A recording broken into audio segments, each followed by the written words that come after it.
Good afternoon, evening, morning, Elvis fans, whenever you're watching this. Just had a wonderful conversation with Dary, author of Are You Lonesome Tonight, which is right here. What a great! We're gonna be releasing that tomorrow around 10 o'clock Central Standard Time. Okay, so somewhere between 10 and 11, depending on YouTube and how long it takes to upload all that good stuff. We've been reading a lot of books lately, obviously. Some of y'all are very happy about that. Some of y'all are saying that there's too many books that we're reading. That's why I made the playlist. Click on Rarest Photos, which is right below the video, and then it opens up playlist. Wait until you're done with this video, obviously, but it'll open up options, shorts, videos, playlist, podcast. Every one of these books, maybe not this one yet because I haven't done it. That one I haven't done yet, and that on it. But Elvis and Kathy, Inside Elvis, Child Bride, From Here to the Great Unknown, My Army Days with Elvis, and Are You Lonesome Tonight? They all have playlists. Okay, so tonight for this video we are focusing on Elvis and Kathy, right? So let's find out where we're at. Thank you, by the way, for those that have left some super thanks. Appreciate it. You know, whether it's $2, $14.99, or you know, we even had a $99.99 a while back. I understand y'all have bills. Okay, this is the financial state of the country is not the greatest. Okay, so if you can do it, if you can't, trust me. Love you guys just the same, but I do appreciate it. And here's some of the latest ones. I'll just give you another shout out that did throw a little monetary donation. Certainly helps out. This book on its own cost over $1,000, so not cheap, and I don't think I'll ever see the money back from it, but that's fine. I'm getting to bring this book to you just like I'm getting to bring you that book. I'm excited to do another version of this tonight as well, but first, Elvis and Kathy, okay? I'm going to come back when I find the spot I was at. I apologize. My little bookmark fell out. All right, I'm back. So I think I was pretty much where I thought I was supposed to be. But we had just talked about in the last video about Elvis kind of acting jealously with Lee. What's his name? Oh my gosh. Lee what? The actor, not Lee. My gosh, my brain is not working. I apologize. Y'all know, I'll remember. Lee Majors, that's right. And so there was a little surprise about how Kathy had, I guess, characterized Elvis about being very jealous and saying some insulting things to her in front of ex-boyfriends or current boyfriends. So let's continue on.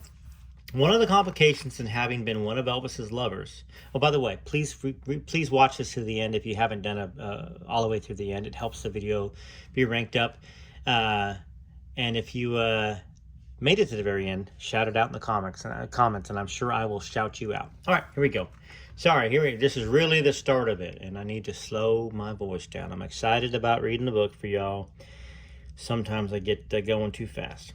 One of the complications in having been one of Elvis's lovers was his attitude that you always belonged to him. He never liked anyone else he had been involved with to be involved with someone else. Could have been this the reason why. Not to spoil it, but it could be because of Lucy. It was like putting you in a box and only he could lift the lid and let you out, nobody else. When I confronted him with this, he admitted, even joked about it. You're right, he would say. That's just the way I am. I can't help it. Once he added, I guess it's complicated because we work together, and I have to see you with another man. He said this as if I'd never seen him with another woman. I'm sure everyone who had a serious relationship with Elvis had this problem. I'm sure it was this way with Priscilla, Linda Thompson, or any of the others. You were his property, and that's just the way it is. Now, a lot of y'all say this is tall talk from somebody that actually had an affair with Elvis while he's married with Priscilla, and then went on to have more affairs with married men. Kind of didn't put her in a good light. Now, she's honest. She's been very honest. This is all coming out of Kathy's mouth. But, you know, there are some issues in the comments that I'm seeing where a lot of y'all are questioning whether the comments about Lee Majors and the way she put it in there is really fluently true. or whether it's kind of a skewed version of how she feels. I'll leave it to y'all to think about that. I don't know if I have an opinion one way or the other on it right now. So, I also found that once it became known that I had an affair with Elvis, it often ruined my relationships with other men. They might act at first as if it didn't bother them, but sooner or later, they began feeling that they couldn't measure up, that they weren't as exciting or as good a lover as Elvis. They wanted me to compare them to Elvis or put him down verbally, which I would never do because I love the man. I respected him, faults and all. Elvis was truly a superior human being, so they could never get me to say anything that was derogatory about Elvis, just to make them feel better. That took its toll, as it would in any man-woman relationship. When Elvis let me know the kind of lifestyle he wanted to have, and I knew I wasn't going to be included except at his whim, I had an entirely different attitude about sex and having relationships with other men. I was never promiscuous, she said, and I never had one-night stands because I simply didn't believe in them. But I knew a man well enough. But if I knew a man well enough and we had been seeing each other for quite a while, I could see nothing wrong with having sex with him. So, she's gone from a virgin, making love to Elvis, to having no problem having sex with anybody for the most, as long as she knew the guy for quite a while. I don't even know if she had to be in love. That being said, hey, that's fairly normal. But there had to be a mutual liking and a mutual respect before I was interested. Elvis didn't like this new attitude, and he always managed to make some snide or even cutting remark whenever my behavior bothered him. But still, we remained friends. There was only one time when I couldn't take his exaggerated jokes about my romances any longer, and I walked off stage, and it hit the headlines the next day. But that's a story, she says, I will tell later. Most times I ignored his sarcasm, and I'll let him have his fun. And Elvis could be really cruel when he wanted to be. During a period when he was dating Sheila Ryan, he was doing the show, and Priscilla was in the booth next to Sheila. He introduced Sheila to the audience, and then Priscilla. We all get along fine. There's no problem, he told the audience. Then he turned to the band and said, Mike Stone ain't got no balls. Mike Stone is a stud, my ass. It was addressed to the band, but he said it loud enough that Priscilla and some of the audience heard him. There was the brat side of him coming out again when least expected. Like I said, no, that's true though too. I mean, I don't know, but someday I may interview Mike. Y'all want me to try to do that? Let me know in the comments. Like I said, our relationship was strange in a way because we saw one another daily. He still invited me to his suite to just visit or entertain some of his guests. He did that with many of those in the show, especially the singers. He loved to show off our talents to his visitors. Listen to the way she sings. Watch this high note, he would say, like a proud father, showing off his children. We would sit all around the room, and someone might start a few bars, and before long, we would all join in the song. Elvis was always happy when we were doing this kind of spontaneous singing. It was his kind of entertainment. Sometimes he would ask me just up to the suite or into his dressing room just to talk, and if I wasn't busy, I'd always go. If I was busy, I would just tell him that I had another date. But when he was in real trouble, he would always call and talk to me on the telephone, sharing his feelings, and I would listen to his problems. Usually not offering any solutions, but at least I would be a good listener. In Charleston, West Virginia one night, I was in the hotel room asleep with my boyfriend at the time. And sometime just before dawn, the telephone rang. And it rang. Sleepily, I picked it up. Kathy, I need to see you right away. Can you come up and talk? I was so sleepy, I didn't recognize the voice and thought it was one of the musicians. So I said through the yawns, can we talk about this at the bus tomorrow? That was a real yawn, by the way. No, sweetheart, the voice was pleading. I won't be on the bus tomorrow. Still insistent, I said, let's talk tomorrow, Glenn D. This isn't Glenn D, honey. This is Elvis. Please come up. I need you. I left my puzzled date and headed for the suite. When I got upstairs to his suite, before I walked through the door, I was wondering, what am I in for? What's going on? Then I saw Dr. Nick walking out, shaking his head. He didn't say anything. He just kept shaking his head as if to say, You're really in for it, Kathy. You've got a problem on your hands tonight. As I entered the darkened room, quite on edge by now, that's where I got to leave it. For your sake and for my sake, because I know this is going to put me in a little bit of emotional mood, and I got to read another book or so tonight, another chapter or so.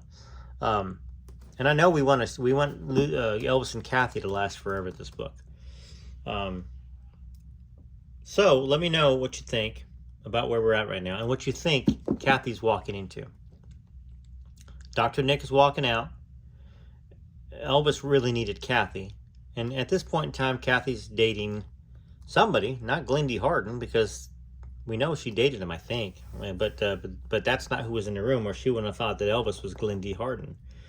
And of course, by now, Kathy has had a lot of lovers. You know, she went from being a virgin to having sex with the greatest entertainer of all time. And from what she said, the only one that she could truly give herself to. That's a very telling, important thing about their emotional connection. You know, sex is sex. We're grown-ups. We've all been there. But when you're connected to somebody, it's a very different experience. And that's what she seems to have had with Elvis from her side. So anyhow, we will read some more Elvis and Kathy tomorrow. I know I didn't read as long as I normally do. I'll definitely continue tomorrow, so you don't have to wait as long, okay? And also tomorrow at 10 a.m., there's going to be Are You Lonesome Tonight? The second interview with Dary Matera. We cover a lot of things, including DNA, okay? A lot of things that y'all been asking about, questions. And he's very forthright, and you're going to enjoy it. I mean, it isn't about an hour and 45 minutes, so buckle up. Buckle up. There's a lot of great information, a lot of great stories in there. And if you truly want to know whether Lucy DeBarman and Elvis had a love affair, you have to get through the story with me. You've got to watch his interviews. He said a very nice thing. He said Desiree's watching these videos and that she's a fan. And she's very shy. You know, she's reached out to me and said she'd reach out to me again, and sometimes she hasn't done it. But he said that's how she is. She gets busy doing things. She's also just unsure about what she should do. And I think that's very normal for people. It's not that she's trying to hide, because this isn't her story. It's Lucy's story. And I'm not going to spoil it, but you got to watch it. It's going to be tomorrow around 10 o'clock. 10 to 11 Central Standard Time. So 11 to 12 Eastern Time, like New York. And 8 to 9 California time. All right, TCB TLC, enjoy some music here, leave some comments, and there will be one more reading tonight, okay? All right.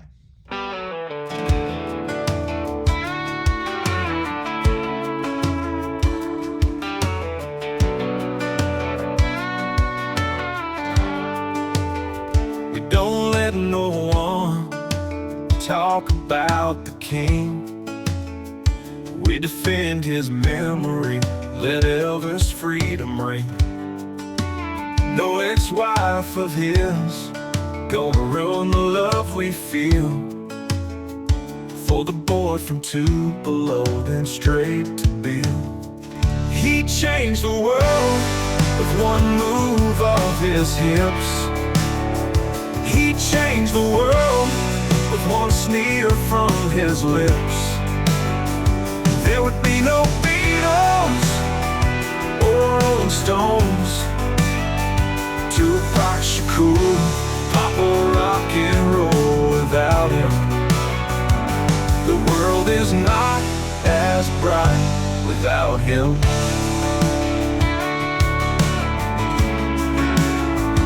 He loved us all as he sung from stage. We hung on every word, every turn of the leg. And on that screen, we watched him change our lives.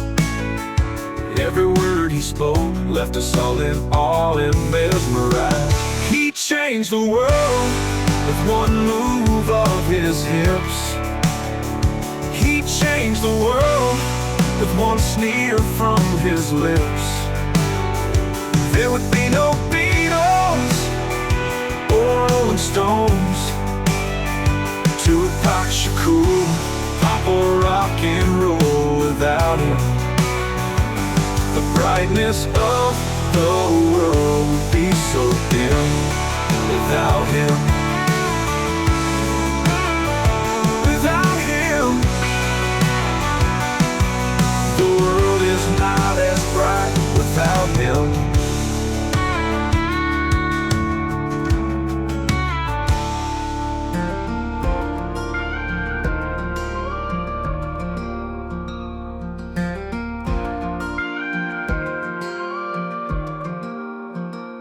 I'm in a blue suede dream tonight, and feel the rhythm come alive. My heart beats to every Elvis song. On my turntable I turn on. Hound dog echoes in my veins, jailhouse rocking through the years. We're all the part of him that red remains as we wipe away our tears. We say thank you to the mailman, say our grace and our amens. Live our life in God we trust. Yeah, Elvis is alive in all of us.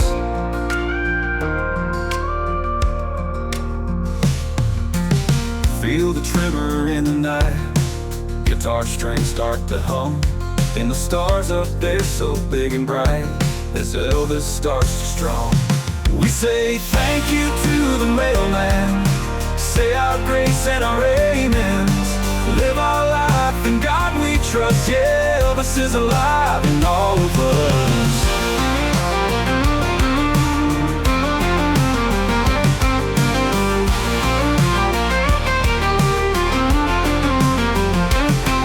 First a blue moon in the sky, can't help falling but don't wonder why. Elvis' spirit never dies in our soul.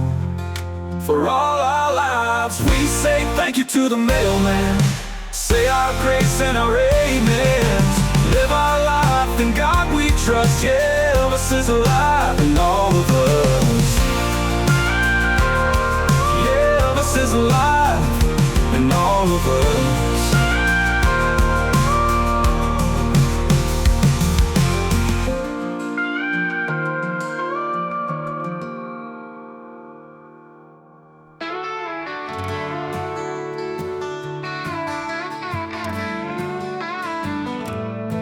This channel here on YouTube has the greatest fans who defend the man with whom all music began. They are on here every day, loving the Memphis Flash, not afraid to talk about the future or talk about the past. Rare Elvis Foes is the name.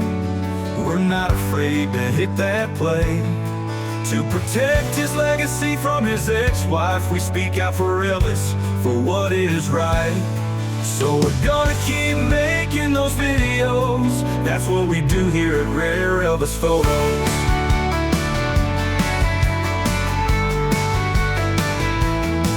Every day, the most loyal fans of all leave me lots of comments, and we all have quite the ball. So I'll keep reading books and making sure Elvis is loved by the next generation as he watches from above. Rare Elvis Foes is the name. We're not afraid to hit that play. To protect his legacy from his ex-wife, we speak out for Elvis, for what is right. So we're gonna keep making those videos. That's what we do here at Rare Elvis Photos.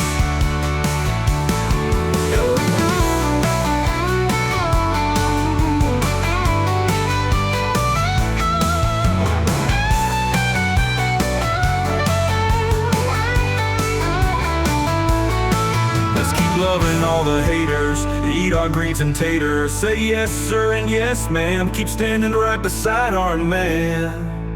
Rare Elvis Foes is the name. We're not afraid to hit that play. To protect his legacy from his ex-wife, we speak out for Elvis, for what is right. So we're gonna keep making those videos. That's what we do here at Rare Elvis Photos.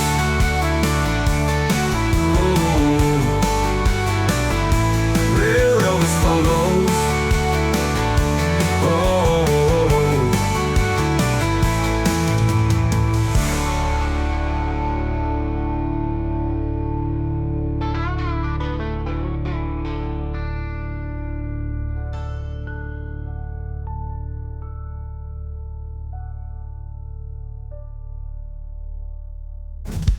Well, if you made it this far, you are a super fan of Elvis, and I greatly appreciate you, and I know Elvis does too, looking down. Hope you have a wonderful evening if you're listening to it tonight, and a wonderful day if you listen to it tomorrow. TCB, TLC, this is Rare Elvis Photos signing off.